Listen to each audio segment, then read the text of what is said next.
hazikuwa dakika 90, ilikuwa ni mbungi mpaka giza liingie. Pengine kama sio ile penalty. Mpaka sasa hivi tulikuwa tuna watch football. Nadhani hii ni ya Kefa Kayombo, hajaanza kufanya leo kwenye msimu huu.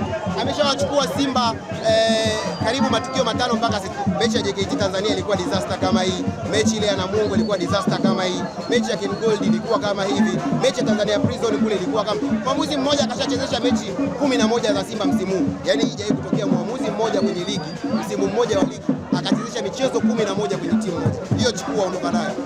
Kefa huyu.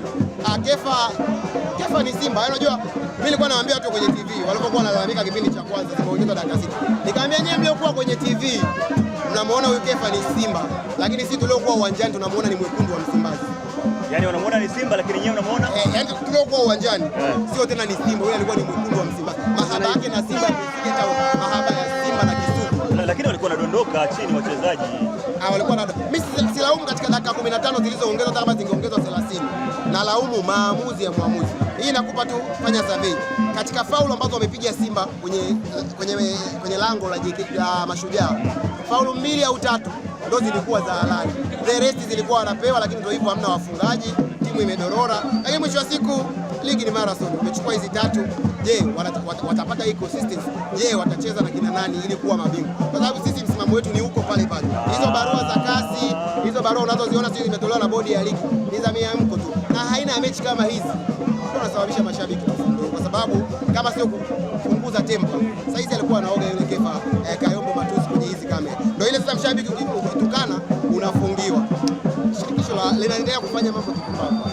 Lakini ukifuatilia namna ambavyo Simba Sports wamecheza vizuri, lakini lawama zako zinaenda kwa mwamuzi. Lakini unazungumza kwamba wazi dakika zilikuwa za halali, dakika 15 wamechezesha, lakini Simba Sports wamepata matokeo na penalti zilikuwa ni za halali. Wewe penalti ya kwanza ni halali. Penalti ya kwanza was not a clear penalty. Penalti ya pili kila mtu kaona, dunia imeona. Kwa hiyo usitake kuniaminisha kwamba penalti ilikuwa ni halali wakati ilikuwa ni uongo. Kwa Kefa Kayombo familia ni admin wa grupu lile la marefari ambao wameandaliwa kule Dubai kuwapa Simba. Sasa maamuzi ya kasi umeyaona wewe kama shabiki wa Yanga? Maamuzi ya kasi yana nafuu kuliko maamuzi ambayo anayafanya Kefa Kayombo. Kwa hiyo hayo ya kasi achana nayo kwanza. Tunacheza lakini anapanga ratiba. Nasubiri msimamo wa klabu yangu. Sasa wewe unaposema tutacheza na kushangaa. Klabu yangu hamna sehemu imesema kwamba imebadilisha msimamo itacheza hiyo mechi. Kwa bado nipo na klabu yangu.